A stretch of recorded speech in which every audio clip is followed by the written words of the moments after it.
ముందుగా okay TV ప్రేక్షకులందరికీ good morning. ఈరోజు వార్తల్లో ప్రధానంగా కనపడుతున్న వార్త నిన్న ఢిల్లీలో రేవంత్ పర్యటనకు సంబంధించి కేసీ వేణుగోపాల్ మంత్రులకు సంబంధించి అందులో కూడా ప్రధానంగా తెలంగాణ మంత్రుల గురించి మాట్లాడిన మాటలు, అలాగే తెలంగాణ పరిపాలన మీద, ఇక్కడ జరుగుతున్న పరిపాలనలు ఎలా జరుగుతున్నాయి, మంత్రుల విధి విధానాల మీద ఆయన క్లాస్ పీకినట్టుగా తెలుస్తూ ఉంది. సో దాని గురించి ప్రధానంగా వార్తలు కనపడుతున్నాయి. అలాగే యథావిధిగా జూబ్లీహిల్స్ ఉప ఎన్నికకు సంబంధించి కొన్ని వార్తలు కూడా రావడం జరిగింది. సో ప్రస్తుతం వార్తలు చూద్దాం. మంత్రులే ఇలా చేస్తే ఎలా, వివాదాలతో ప్రజలకు తప్పుడు సంకేతాలు, మరోసారి పునరావృతం కావద్దు, రాష్ట్ర నేతలకు కేసీ వేణుగోపాల్ హెచ్చరిక. డీసీసీ అధ్యక్షుల ఎంపికపై కసరత్తు, నాయకుల నుంచి అభిప్రాయాల సేకరణ అంట. రాష్ట్రంలో మంత్రుల మధ్య విభేదాలు, బహిరంగ విమర్శలు, ఆరోపణలపై ఏఐసీసీ ప్రధాన కార్యదర్శి కేసీ వేణుగోపాల్ ఆగ్రహం వ్యక్తం చేసినట్టు తెలిసింది. ఢిల్లీలో శనివారం కీలక నేతలతో సమావేశమైన ఆయన రాష్ట్రంలో అధికార పార్టీలో ఉండి వివాదంతో రోడ్డెక్కడంపై అసంతృప్తి వ్యక్తం చేసినట్టు సమాచారం. ఇకపై ఇలాంటివి పునరావృతం కావద్దని హెచ్చరించినట్టు తెలిసింది. ఇలాంటి వివాదాలతో పార్టీని, ప్రభుత్వాన్ని రోడ్డుకు లాగొద్దని ప్రజలు పార్టీపై ఉంచిన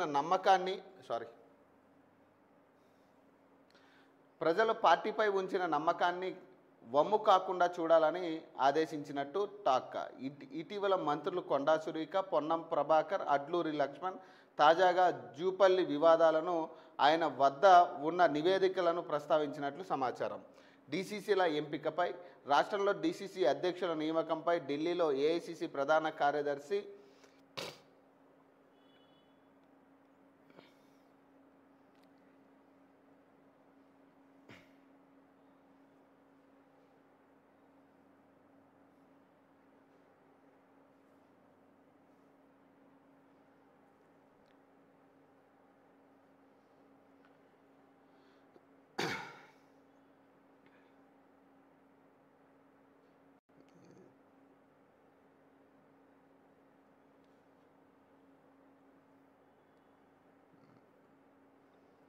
KC Venugopal, CM Revanth Reddy, deputy CM Bhatti Vikramarka, AICC incharge Meenakshi Natarajan, PCC అధ్యక్షుడు మహేష్ కుమార్ గౌడ్, సిడబ్ల్యూ ప్రత్యేక ఆహ్వానితుడు వంశీచంద్ రెడ్డి, ఏఐసీసీ సెక్రటరీ విశ్వనాథ్తో శనివారం భేటీ అయ్యారు. ఈ సమావేశంలో ప్రధానంగా డీసీసీ అధ్యక్షుల నియామకం, పరిశీలనలకు సూచించిన పేర్లకు సంబంధించిన వివరాలు, సామాజిక సమీకరణలు, రాష్ట్ర స్థాయిలో కాంగ్రెస్ పార్టీ బలోపేతం, సంఘటన సృజన్ అభియాన్ పురోగతి, జిల్లా స్థాయి నాయకత్వం మార్పులపై విశ్లేషణాత్మకంగా చర్చలు జరిగాయని ప్రధానంగా చెప్తా ఉన్నారు.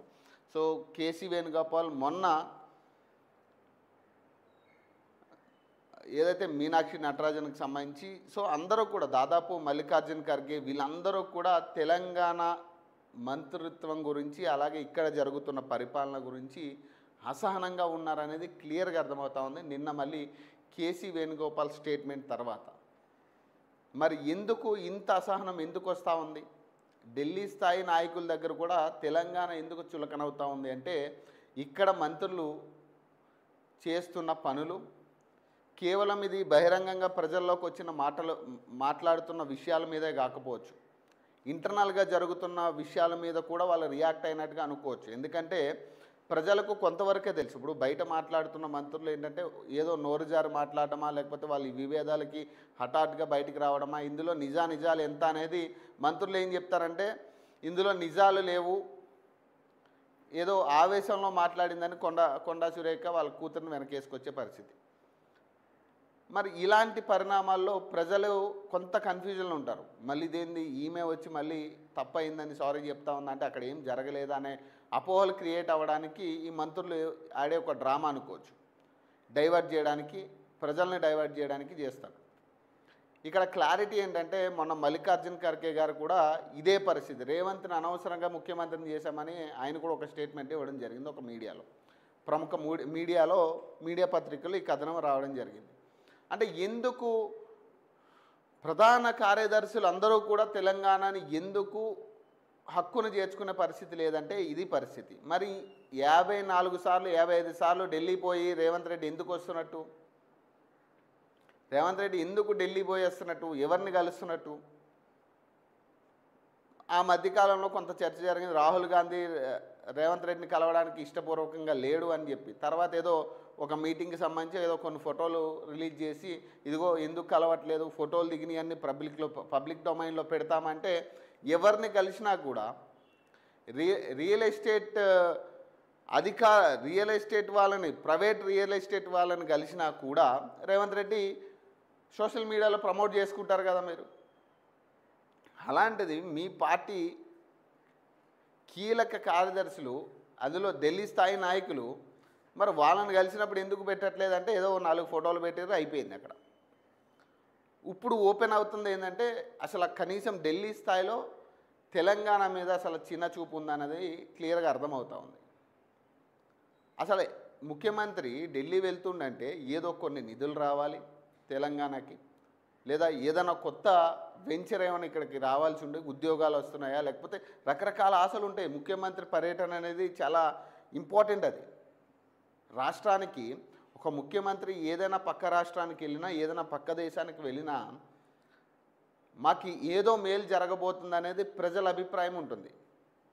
ఉద్యోగాల విషయంలో కావచ్చు, లేదా బడ్జెట్ విషయంలో కావచ్చు, ఫండ్స్ విషయంలో కావచ్చు, కీలక ఏ అయితే కొన్ని గ్యారెంటీలు ఆగిపోయినాయో వాటి సంగతి ఏమైనా అప్డేట్ వస్తుందని కావచ్చు, చాలామంది ఈ ఆలోచనలో ఉంటారు. మన తెలంగాణకి ప్రత్యేక బడ్జెట్ ఏమైనా తీసుకొస్తున్నారేమో అని. కానీ ఇప్పటిదాకా ఎప్పుడు ఢిల్లీ వెళ్ళి వచ్చినా కూడా కొత్తగా ఇక్కడ జరిగింది ఏం లేదు. ఢిల్లీ వెళ్ళొస్తారు అంతే, మళ్ళీ ఇక్కడికి వచ్చి ఇక్కడ ఖతం, ఇక రెగ్యులర్ వర్క్ అంతా ఇక్కడ నడుస్తూ ఉంటుంది. కొత్తగా ఢిల్లీ వెళ్ళొచ్చినందుకు అక్కడ ఏదో జరిగింది, కొత్త ఇంప్లిమెంటేషన్ తెలంగాణకి వస్తుంది, లేదా ఇదిగో ఈ కంపెనీతో చర్చలు జరిగాయి, లేదా ఈ ఫండ్స్ గురించి మేము మోడీని కలిసాం, లేదా కేంద్ర ప్రభుత్వాన్ని కలిసి వచ్చాం, కీలక నాయకులతో భేటీ అయ్యామని ఎక్కడా ఉండదు. కేవలం ఢిల్లీ వెళ్ళి రాహుల్ గాంధీనో లేకపోతే వేరే వాళ్ళతోనో మాట్లాడి, అది కూడా కాంగ్రెస్ ప్రతిపక్షంలో ఉంది అక్కడ, మరి ఏం మాట్లాడతారు? పోనీ ఇప్పటి వరకు మీరు ఢిల్లీ వెళ్ళి వచ్చినందుకు తెలంగాణకి ఏమైనా ఉపయోగం ఉందా? నష్టమే తప్పితే. మీరు వెళ్ళొచ్చిన ఖర్చు నష్టమే తప్పితే మీరు తెలంగాణకి ఏమైనా లాభం తీసుకొచ్చిన పరిస్థితి ఉందా? ఒకసారి మీరు కూడా ముఖ్యమంత్రి నేరుగా ఆత్మపరిశీలన చేసుకోవాల్సింది దీనికి. మంత్రులు కానీ ముఖ్యమంత్రులు కానీ ఢిల్లీ ఎన్నిసార్లు పోయించినా తెలంగాణకి లాభమేం లేదు, కానీ ఢిల్లీకి లాభం జరిగే ఛాన్స్ ఉంది. సో ఇక్కడ బలంగా ప్రతిపక్షాలు మిమ్మల్ని ఏదైతే విమర్శిస్తున్నారో దానికి బలం చేకూర్చే పరిస్థితి కనపడతా ఉంది ఎక్కువ. సూట్ కేసులు, లేకపోతే అక్కడ కమిషన్స్.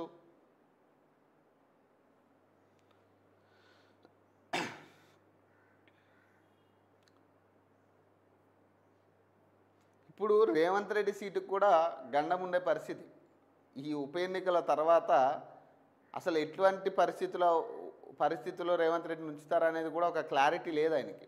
ఇప్పటి వరకు రేవంత్ రెడ్డి పరిస్థితి అంటే మనం మాట్లాడుకున్నంత వరకు ఇప్పుడు మల్లికార్జున్ ఖర్గే కావచ్చు, కేసీ వేణుగోపాల్ లాంటి వాళ్ళు ఇలాంటి మాటలు మాట్లాడుతున్న తర్వాత మళ్ళీ రేవంత్ రెడ్డిని సీఎం సీట్లో ఉంచుతారా అనే దాని మీద భయం పట్టుకుంది ఈరోజు రేవంత్ రెడ్డికి. ఎటు చూసినా ఇటు మంత్రులతోనూ పడలేకపోతున్నాం, మంత్రులు మన మాట వినే పరిస్థితి లేదు.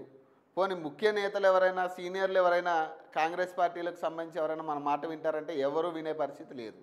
ఎవరు ఇష్టం వచ్చినట్టు వాళ్ళు చేస్తారు కాంగ్రెస్ పార్టీ అంటే. కనీసం ముఖ్యమంత్రిని పట్టించుకునే నాయకుడు ఒక్కడు లేడు. ఒకవేళ పొరపాటును కనుక ముఖ్యమంత్రి వాళ్ళకి ఏమన్నా ఇస్తానన్నవి ఏదైనా ఇవ్వకపోతే ఇక బయటకు వచ్చి మాట్లాడతారు. రాజగోపాల్ రెడ్డి ఎలా అయితే మంత్రి పదవి ఇవ్వని తర్వాత ఆయన మాట్లాడుతుండే ఈరోజు. సో ఇలాగ వ్యతిరేకత కంపల్సరీ, ఇక్కడ నాయకత్వంలో వ్యతిరేకత ఉంది, ఎమ్మెల్యేలు కూడా వ్యతిరేకిస్తూ ఉన్నారు ముఖ్యమంత్రి చాలామంది. మళ్ళీ రేపు రేవంత్ రెడ్డి ఫ్యూచర్ ఏందనేది ఆయనకి అర్థం కాని పరిస్థితి ఈరోజు. ఎందుకంటే ఢిల్లీ స్థాయిలో పరుగు పోయే, ఢిల్లీ స్థాయిలో పట్టించుకోవట్లేదు మనల్ని. ఇక్కడ తెలంగాణలో మన మంత్రులైనా పట్టించుకుంటారు, మంత్రులు పట్టించుకోవట్లేదు. కనీసం ప్రజలు పట్టించుకుంటారంటే ప్రజలు తిడుతున్నారా? మరి ఇంకెవరు పట్టించుకుంటారు? ఈ ఆయన ఫిక్స్ అయ్యిండు మైండ్లో, ఈ 5 సంవత్సరాల తర్వాత ఈ 2 సంవత్సరాలు గడిస్తే ఇక మనం ముఖ్యమంత్రిగా అయ్యే పరిస్థితే లేదు, ఒకవేళ కాంగ్రెస్ ప్రభుత్వం అధికారంలోకి వచ్చినా నన్ను ముఖ్యమంత్రిని చేసే పరిస్థితి అయితే ఉండదు, ఇక ఏదున్నా ఇప్పుడే చక్కదిద్దుకోవాలనే ప్లాన్లో ముఖ్యమంత్రి ఉన్నట్టుగా కనపడతా ఉంది. ఈ ఆయన కూడా ఏంటంటే ఈ మంత్రులతో కలిసి ఆయన కూడా ఏదో ఒకటి చేసుకుంటే అయిపోతుంది, ఇక 2 సంవత్సరాల తర్వాత మళ్ళీ ఎప్పటికో మనకి అధికారం వచ్చే ఛాన్స్ ఉందో లేదో, మళ్ళీ ఎమ్మెల్యేగా అయినా గెలుస్తామా లేదా అనే ఆ భయంతో ఇక ఇప్పుడే కమిషన్లు దండుకోవాలనే ప్లాన్లో ఉన్నారు. ఇక చక్కదిద్దుకోవాలి ఇల్లు అనేది. జూబ్లీహిల్స్లో రేవంత్ రోడ్ షోలు అంట, 4 రోజుల పాటు ఆయా డివిజన్లో ప్రచారం, 28న సినీ రంగం కార్మికులతో బహిరంగ సభ అంట. ఇక అయిపోయి వచ్చింది, ఇక లాస్ట్కి వచ్చింది. ఇక ఇప్పుడు ఉన్న అస్త్రాలన్నీ కూడా ఇవే. ఇప్పటి వరకు రేవంత్ రెడ్డి బయటికి రాలే. జూబ్లీహిల్స్ విషయంలో కనీసం ఎక్కడైనా మాట్లాడతాడేమో అని చూస్తే ఏ బహిరంగ సభలో కానీ ఏ మీటింగ్లో కానీ జూబ్లీహిల్స్ నియోజకవర్గంలో ఫలానా అభ్యర్థికి ఓటు వేయండి అని ఒక్కసారి కూడా చెప్పలే, ఒక్కసారి కూడా. మొన్న ఏదో సదర్ సంబంధించి అక్కడ కలిస్తే నవీన్ యాదవ్ మాట్లాడుతున్నప్పుడు సో వాళ్ళు ఒక ఫోటో పెట్టారు, ఈ మ్యాటర్ పెట్టి, అరే జూబ్లీహిల్స్లో మనమే గెలుస్తున్నాం అని చెప్పి ముఖ్యమంత్రి నవీన్ యాదవ్కి చెప్పినట్టుగా ఒక ఫోటో పెట్టి దానిపైన ఒక ట్యాగ్ పెట్టారు. మరి ఇక్కడ ముఖ్యమంత్రి కనీసం ఇప్పటి వరకు ఆ ఉప ఎన్నిక మీద మాట్లాడింది లేదు, ప్రజలకు ఇవి చేసినాం కదా అనేది. ఎవ్వరికి ఒకటి ఇక్కడికి వచ్చే మంత్రులు కూడా ఎవ్వరూ కూడా కనీసం మేము ఏం చేసామని చెప్పుకునే పరిస్థితి లేదు. వాడు దొంగ వీడు లంగా అనే మాటలు తప్పితే ఎవ్వడు కూడా ఇదిగో మేము ఇవి చేసాం కాబట్టి మాకు ఓటేయండి అని అడిగేటోడు ఒక్కడు లేడు. అటు బీఆర్ఎస్ కావచ్చు, ఇటు బీజేపీ కావచ్చు, అటు కాంగ్రెస్ కావచ్చు. ఏ పార్టీ కూడా నేను ప్రచారంలో చూస్తే 3 పార్టీలకి సంబంధించి కూడా కనీసం ఎక్కడా కూడా ఇదిగో మేము ఇవి చేశాము అని చెప్పే ధైర్యం ఒక్కడికి లేదు. ఇప్పుడు కాంగ్రెస్ మంత్రులు కూడా కేవలం వాళ్ళు ఏం చెప్తున్నారంటే కేసీఆర్ దొంగ, లేకపోతే మాగంటి గోపీనాథ్ ఉన్నప్పుడు కూడా చాలా రౌడీజం జరిగింది అందుకే వాళ్ళకి ఓటేయద్దు. బీఆర్ఎస్ వాళ్ళు ఏం చెప్తున్నారు, వారు రౌడీలను పెట్టుకుని ప్రచారాలు చేస్తూ ఉన్నారు కాబట్టి వాళ్ళకి ఓటేయద్దు. బీజేపీ ఏమో ఈ 2 పార్టీలని తిట్టుకుంటూ బీజేపీ ఓట్లు అడుగుతుంది. అసలు కనీసం రాజకీయం మీనింగే మారేశారు కదా, మర్చిపోయారు. ఇక్కడ రాజకీయం మీనింగే మర్చిపోయారు. ఇక్కడ అసలు మనం వెళ్ళే ఎజెండా ఏంటి, ప్రజల్ని ఏం అడగాలి అనే క్లారిటీ ఒక్కడికి లేదు. కేవలం వాళ్ళను భయపెట్టో బామాలో ఏదో ఒకటి చేసి వాళ్ళు ఓట్లు లాక్కోవాలనే ఆలోచన తప్పితే దీన్ని ప్రజలు గమనించాలి క్లియర్గా.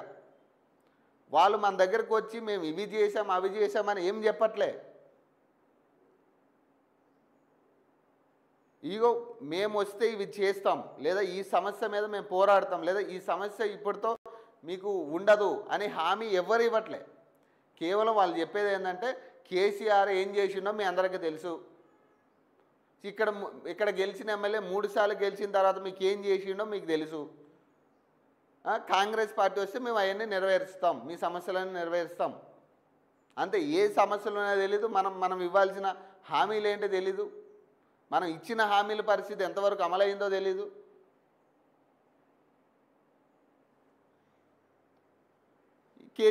మొన్నటిదాకానేమో కేసీఆర్ బహిరంగ సభ ఉండబోతుందని ఒక చర్చ జరిగింది. ఇక మొన్న మంత్రులతో వీళ్ళందరితో మాట్లాడిన తర్వాత ఎమ్మెల్యేలతో ఇన్ఛార్జీలతో మాట్లాడిన తర్వాత ఇక కేసీఆర్ బహిరంగ సభ ఉండదని క్లారిటీ వచ్చింది.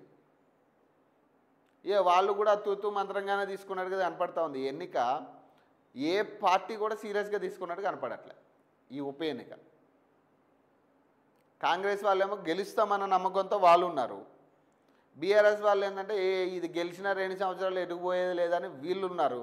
బీజేపీ అయితే ఇక మనకు ఛాన్స్ ఇవ్వరు ప్రజలని వాళ్ళు ఫిక్స్ అయిపోయారు. వాళ్ళు బీజేపీ అభ్యర్థి అయితే ఇక ఫిక్స్ అయిపోయాడు ఆయన, ఇక మనకి ఛాన్స్ ఇవ్వరు, ఇక ఈ ఎన్నిక ఖర్చు పెట్టి కూడా వేస్ట్ అని డిసైడ్ అయింది వాళ్ళు బీజేపీ.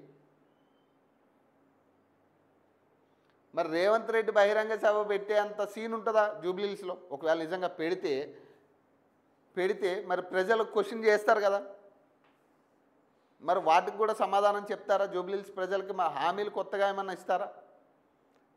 లేదా ఇప్పుడు దాకా మీరున్న బాకీలు, ఇప్పుడు బాకీ కార్డు అని బీఆర్ఎస్ పట్టుకు తిరుగుతూ ఉంది. అసలు బాకీ కార్డు ఎప్పుడు ఉపయోగించాలి? మనం బాకీ కార్డు ఎప్పుడు ఉపయోగించాలి? సార్వత్రిక ఎన్నికలు మళ్ళీ ఈ 5 సంవత్సరాల తర్వాత ఏదైతే ఎన్నిక వస్తుందో, సో వచ్చే 2 సంవత్సరాల్లో కూడా ఏం జరుగుతుంది అనేది చూసిన తర్వాత పెట్టాల్సింది. ఉప ఎన్నికల్లో ఉపయోగించేది కాదు బాకీ కార్డు. మనం ఏం చేసామో చెప్పాలి. ఉప ఎన్నికల్లో ఈ జూబ్లీహిల్స్ నియోజకవర్గానికి మన ఎమ్మెల్యే ఉన్నప్పుడు మీరు చేసింది ఏంటి? ఏం అభివృద్ధి పనులు చేసుకొచ్చారు? కొత్తగా ఏం చేశారు అక్కడ? 3 సార్లు మీ ఎమ్మెల్యే గెలిచిన తర్వాత కొత్తగా అక్కడ అభివృద్ధి పనులు ఏం జరిగాయి? ఏం చేశాం? ఇక్కడ బీఆర్ఎస్ గెలవడం వల్ల రాష్ట్రం మొత్తం ప్రభుత్వం మారదు, మళ్ళీ అదే కాంగ్రెస్ పార్టీ ఉంటుంది ఇక్కడ. బాకీ కార్డు అంటే ఇప్పుడు బాకీలు అనేది తీరుస్తారు. ఒకవేళ బీఆర్ఎస్ గెలిచింది అనుకోండి, బీఆర్ఎస్ జూబ్లీహిల్స్లో గెలిచింది అనుకుందాం, మరి ఆ బాకీ కార్డు మీరు పట్టుకుని తిరిగేది ఏదైతే ఉందో ఈ బాకీలన్నీ మాఫీ చేసేస్తారా మీరు? జూబ్లీహిల్స్లో ప్రజలు బీఆర్ఎస్కి పట్టం కడితే, బీఆర్ఎస్ ఎమ్మెల్యే అభ్యర్థిని గెలిపిస్తే మరి ఈ బాకీ కార్డులన్నీ మాఫీ చేస్తారా బీఆర్ఎస్ వాళ్ళు? ఆ హామీ ఇస్తారా మీరు ప్రజలకి? ఇవ్వరు. మరి ఎందుకు బాకీ కార్డు పట్టుకుని తిరిగేది? ఎవరిని పిచ్చోళ్ళు చేస్తున్నారు మీరు?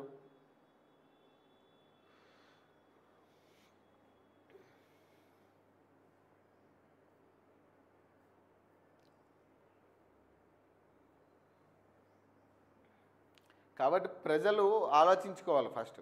ఇవి వచ్చి ఏం మాట్లాడుతున్నారు వాళ్ళు మనతో? మన సమస్యల గురించి ఏమైనా మాట్లాడుతున్నారా? వాళ్ళ సమస్య మాత్రమే వాళ్ళకి కనపడుతుంది.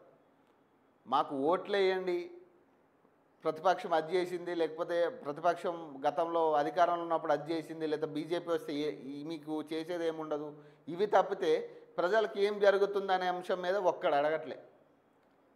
ఎక్కడైనా పొరపాటున ఎవరైనా ప్రజలు ముందుకు వచ్చి మాకు అది రాలే ఇది రాలేదంటే ఆ మంత్రులు చెలో ఇక మళ్ళీ వెనక్కి బయలుదేరడే. ఇక మాట విని పట్టించుకుని వాళ్ళకి సమాధానం చెప్పే ఓపిక ఎవరికి లేదు. అధికార పార్టీ మంత్రులు ఎవరైనా కానీ ఓటర్ దగ్గరికి వెళ్ళినప్పుడు వాళ్ళ సమస్యలు చెప్పేటప్పుడు మనం వినగలిగితే మీరు వెళ్ళండి ఓటర్ దగ్గరికి. వాళ్ళకున్న సమస్యలు అధికార పార్టీ వచ్చిన తర్వాత వాళ్ళ సమస్యలు ఏంటనేది వాళ్ళు మాట్లాడే ఛాన్స్ ఇవ్వగలిగితే మీరు వెళ్ళండి. వాళ్ళు ప్రజలు మాట్లాడనివ్వకుండా మీరేదో మీరు చెప్పాల్సింది చెప్పేసి వచ్చేయడానికైతే మీరు ఓట్లు అడగడానికి వెళ్ళి వేస్ట్.